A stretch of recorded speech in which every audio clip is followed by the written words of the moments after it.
Welcome again young learners to our channel CC Mantra education Ajmer.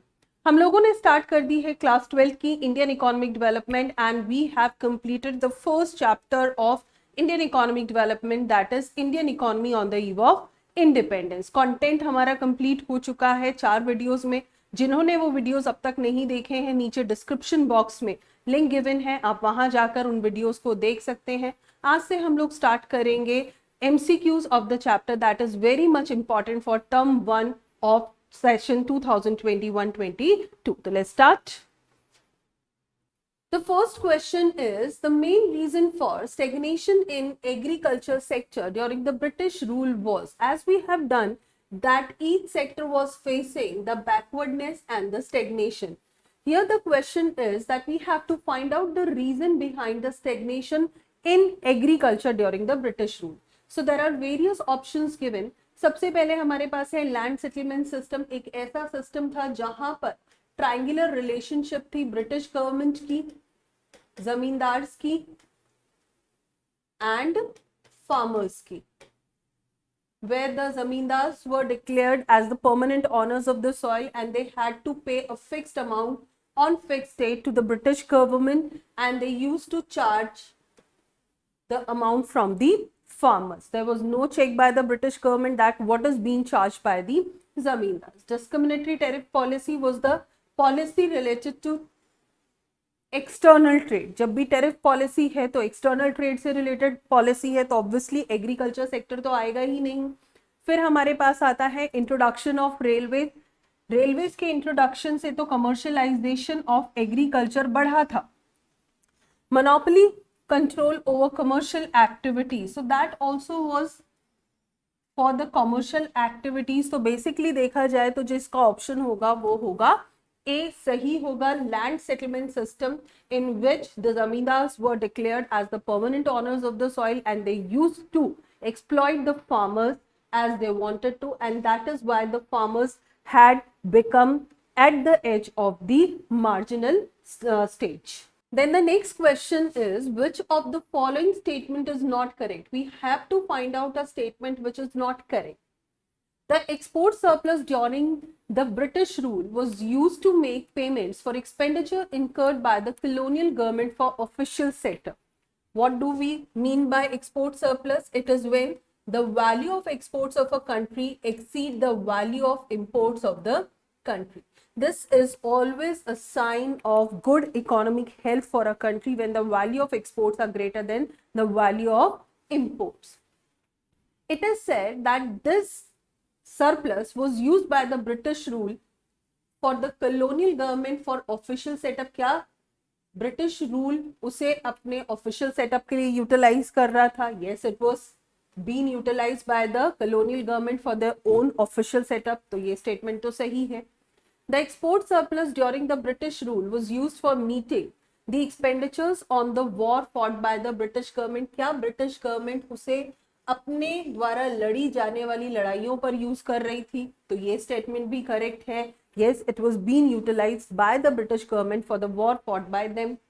The export surplus during the British rule was used for bringing the gold reserves in the country. British government उससे gold reserve को purchase करके हमारी country की conditions को स्ट्रेंथनाइज कर रही थी। क्या वाकई ही ऐसा हो रहा था? बेसिकली देखा जाए तो ऐसा ब्रिटिश गवर्नमेंट नहीं कर रही थी। The export surplus during the British rule was used to pay for invisible items. Yet, yes, this statement is also correct that the export surplus was used by the British government for their home charges. तो basically जो इसका answer होगा वो क्या होगा? The export surplus during the British rule was used for the bringing of the gold reserves in the country because the British government never thought of uplifting the condition of our country. कभी भी British government ने हमारी country की conditions को uplift करने के लिए नहीं सोचा. Neither it was focusing upon the better economic health of the country. So the statement is correct. Now the next question is, which industry received the major setback during the colonial rule? ऐसी कौन सी industry थी जिसे colonial rule में या British rule में सबसे ज्यादा setback का सामना करना पड़ा? So वर दी सीमेंट इंडस्ट्रीज? नहीं, ये तो obviously these industries started up in the country after the World War I and II, so it was not there. Was these paper industries? No. Were these handicraft industries? Yes, because of discriminatory policy of tariff and trade that was introduced by the British government. The handicraft industry, which was a world famed industry in our country, had to face the setback. Iron and steel? No. So the correct answer is handicraft. Now the next question is, at the time of British government, India was the exporter of dash and the importer of dash. That means which commodities were being exported by our country and which commodities were being imported by our country. So the first option is primary products, and primary products क्या ये export कर रहा था primary products का और import भी primary products का? नहीं. Was it exporting the finished goods and importing the primary products? No. Was it exporting the finished primary products and importing the finished product? Yes, it was exporting the primary products and importing the finished goods because of the discriminatory tariff policy that was pursued by the British government. So this is the correct answer. ये correct answer है that the country was the exporter of the primary products and the importer of the finished goods. The next question is, which industry was adversely affected due to partition? Partition के कारण कौन सी ऐसी industry है जिसे सबसे ज्यादा नुकसान हुआ? These are the options are given to you: silk, cotton, jute या फिर nylon. The jute industry had adversely affected due to the partition. Partition के कारण जो सबसे ज्यादा इफेक्ट हुआ वो कौन सी इंडस्ट्रीज को हुआ? जूट इंडस्ट्रीज को हुआ. The next question is, which of the following statements is correct? अब हमें करेक्ट स्टेटमेंट को फाइंड आउट करना है about discriminatory tariff policy. Discriminatory tariff policy से रिलेटेड, भेदभाव की tariff policy. The policy allowed the free export of raw material. Yes, the export of raw material was free and high tax on import of final goods from Britain. तो ये तो partially correct है, ऐसा नहीं हुआ था.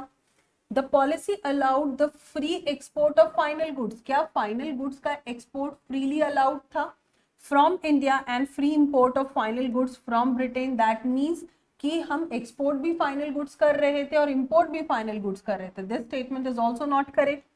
The policy allowed the free export of raw material from India. Free export of raw material from India. India से बाहर जो raw material था वो freely export हो रहा था. And free import of final goods from Britain. और हम वहां से ब्रिटेन से final goods को import कर रहे थे. तो ये statement हमारी correct है because due to the discriminatory tariff policy we were reduced to the status of exporter of raw material and importer of finished goods. So this statement is correct because here it is justifying that we were reduced to the exporter of raw material and importer of final goods. The next question is, read the following statements, assertion and reason. Choose one of the correct alternatives given below. Students, जब भी हम reasoning और assertion के questions देखेंगे, दो चीजें आपके पास दी होंगी, assertion and reason, and basically these will be the four alternatives. In alternatives को पहले समझ लेते हैं कि alternatives क्या क्या हैं. सबसे पहले आपको दिया हुआ है both assertion A and reason are true.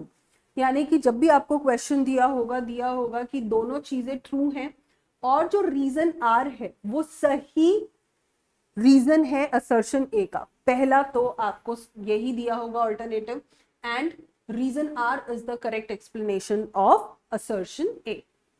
फिर आपको दिया होगा कि दोनों स्टेटमेंट सही हैं, असर्शन भी सही है, रीजन भी सही है, लेकिन reason R will not be the correct explanation of assertion A. यानी कि स्टेटमेंट्स तो दोनों सही हैं लेकिन रीजन आर जो है असर्शन ए को जस्टिफाई नहीं करता. थर्ड जो ऑप्शन आपके पास होगा वो होगा assertion A is true. First आपके पास ट्रू है लेकिन रीजन आर ट्रू नहीं है. लास्ट ऑप्शन जो आपके पास होगा that is assertion A is false but reason R is true. यानी कि हो सकता है कि ये वाला स्टेटमेंट गलत हो लेकिन आर वाला स्टेटमेंट सही हो। तो basically you will be finding out these 4 options with such kind of question. So देखते हैं इसमें हमारे पास क्या है, क्वेश्चन क्या है। असर्शन ए आपको गिवन है, India became an exporter of primary products and importer of finished consumer goods and capital goods during British rule।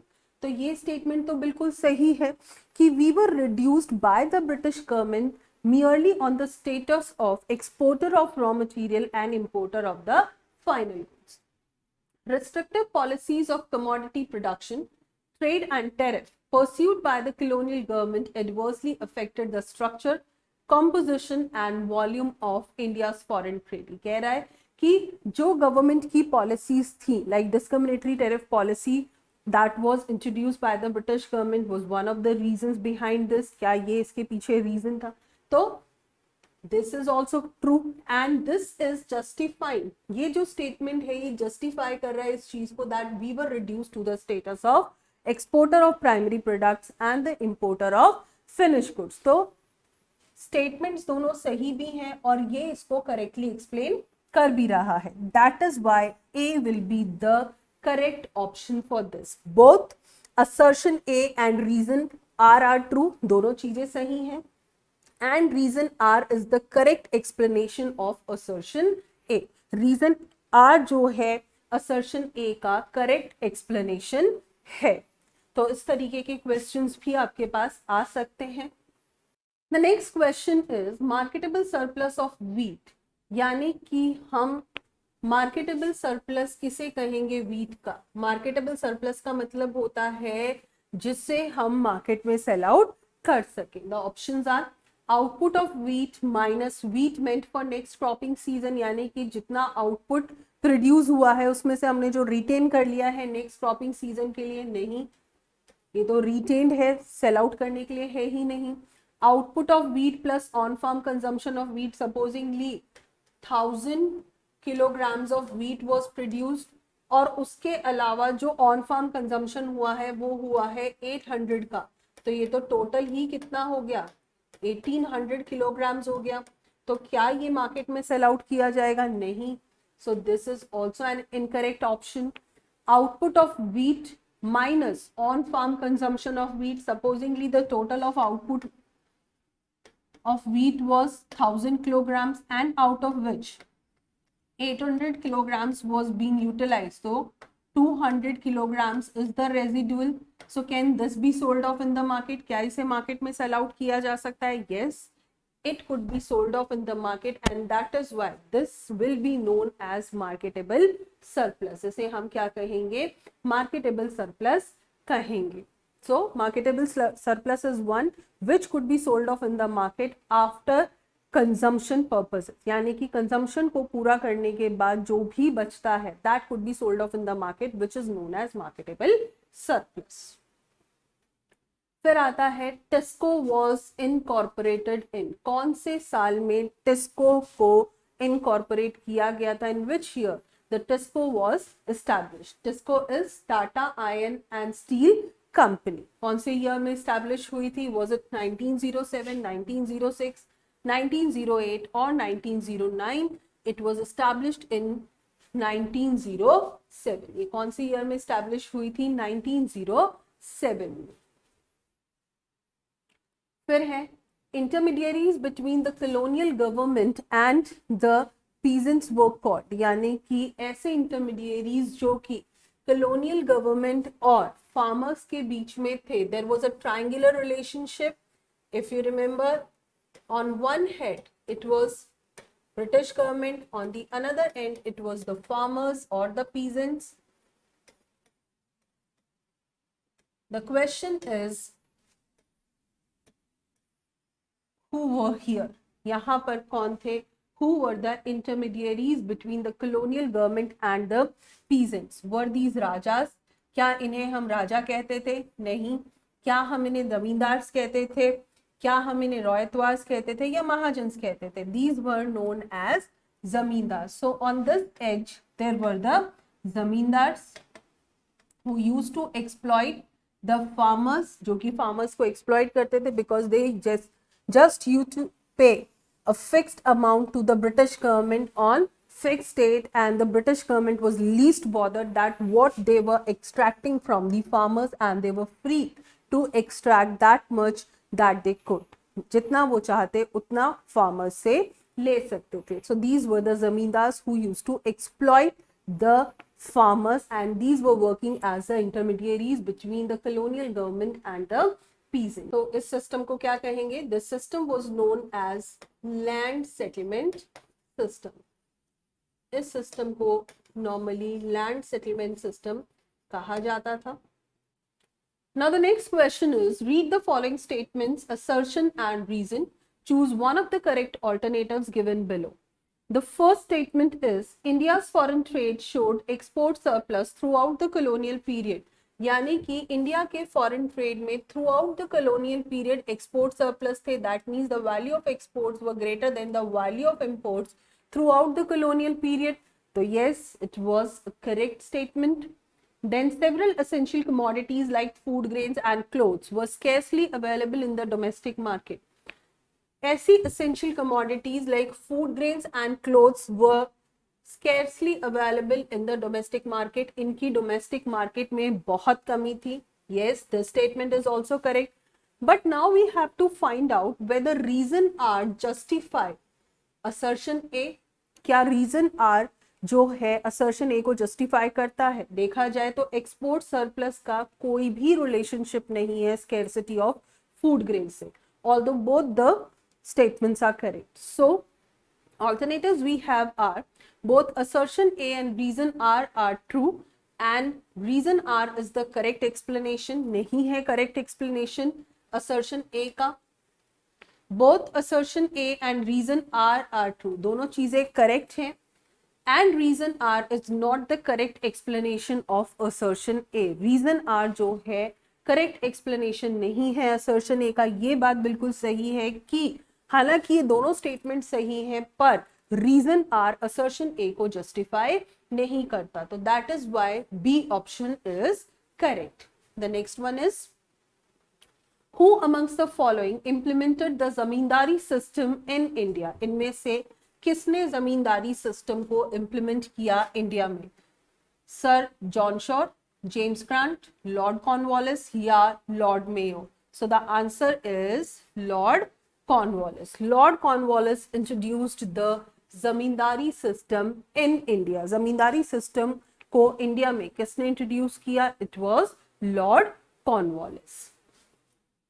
Then we have, when was the zamindari system implemented in India? Zamindari system को India में कब implement किया गया? किसने किया था? Who implemented? It was implemented by Lord Cornwallis. जैसा हमने अभी प्रीवियस क्वेश्चन में किया कि लॉर्ड कॉर्नवालिस ने जमींदारी सिस्टम को इंट्रोड्यूस किया था. But when did Lord Cornwallis implement the zamindari system और permanent settlement system in our country? This system was also known as permanent settlement system. तो हो सकता है क्वेश्चन आपके पास परमानेंट सेटलमेंट सिस्टम का भी आ जाए. तो you could have the question from both. Either it could be permanent settlement system or zamindari system.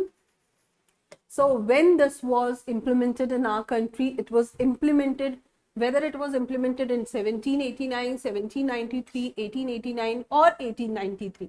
The correct answer is 1793. The zamindari system was implemented by Lord Cornwallis in 1793. Then cotton mills were dominated by dash and were situated in dash. यानी कि cotton mills जो India में थी वो कौन dominate कर रहा था और बेसिकली कहाँ पर थी? Were these dominated by Indians and were situated in Bengal? Were these dominated by foreigners and were situated in Bengal? Were these dominated by Indians and were situated in Maharashtra? Were these dominated by foreigners and were situated in Maharashtra? So the correct answer will be, इसका जो सही answer है, that is the cotton mills were dominated by Indians and were situated in Maharashtra. Basically जो cotton mills थी, these were dominated by Indians and were basically in the state of Maharashtra and Gujarat also. but since we do not have the option here, basically these were in Maharashtra and Gujarat, but since we are not having the option, but we should recall this also, ये भी हमें recall कर लेना चाहिए कि cotton mills were dominated by Indians and these were situated basically in the states of Maharashtra and Gujarat. Then the next question is, jute mills were dominated by dash and were situated in dash.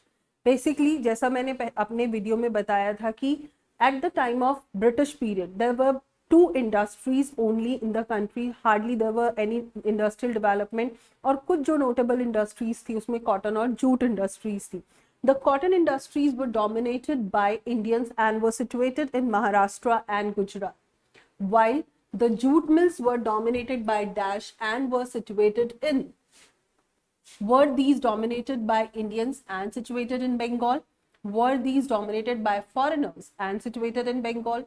Were these dominated by Indians and were situated in Maharashtra? Or were these dominated by foreigners and situated in Maharashtra? So the correct answer is B, that is the jute mills were dominated by foreigners and were basically situated in Bengal. The next question is, which artificial waterway was helpful to reduce the transportation cost and to easy access to Indian market? यानी कि ऐसा कौन सा artificial waterway था जिसके कारण Indian market में आना और ज्यादा आसान हो गया. Basically, earlier the ship that were there, they had to cross the African continent to come to India, due to which there was a high transportation cost. लेकिन अब ऐसा कौन सा आर्टिफिशियल वाटरवे था जिसके इंट्रोडक्शन के कारण the cost of transportation reduce, जो ये कॉस्ट ऑफ ट्रांसपोर्टेशन थी वो रिड्यूस हो गई. So the options are given to you. Was this Panama canal, Ganga canal, Suez Canal या City Canal? So the answer is Suez Canal. The introduction of Suez Canal had reduced the cost of transportation because earlier the ship had to go through to the African continent and then they used to reach to our country, but due to the introduction of Suez Canal now they need not to cross that, उसे cross नहीं करना पड़ता था, जिसकी वजह से this was very much helpful to reduce the cost of transportation. Cost of transportation reduce हो गया. The next question is, in which year was the Suez Canal opened? इनमें से किस साल में Suez Canal को शुरू किया गया? Was it 1854, 1869, 1873 या 1875? So you should remember this, that it was 1869 when the Suez Canal was opened. Next question is reasoning and assertion question. Next question जो हमारे पास है वो है रीजनिंग और असर्शन से related. Read the following statements. Assertion A and reason R. Choose one of the correct alternative. Assertion A is agricultural productivity became low during the British rule in India. British rule के दौरान agricultural productivity कम हो गई. तो ये बात बिल्कुल सही है कि the agricultural productivity was very low during the British rule. British rule में एग्रीकल्चरल प्रोडक्टिविटी कम हो गई थी because of the several measures that were taken by the British government. बहुत सी ऐसी पॉलिसीज थी जिसके कारण प्रोडक्टिविटी कम हो गई. The productivity was low due to various systems of land settlement introduced by the colonial government. Yes, land settlement के बहुत से सिस्टम्स कॉलोनियल गवर्नमेंट ने इंट्रोड्यूस किए जिसकी वजह से एग्रीकल्चरल प्रोडक्टिविटी कम हो गई. So this statement justifies the assertion A. ये जो स्टेटमेंट है असर्शन ए को जस्टिफाई करती है.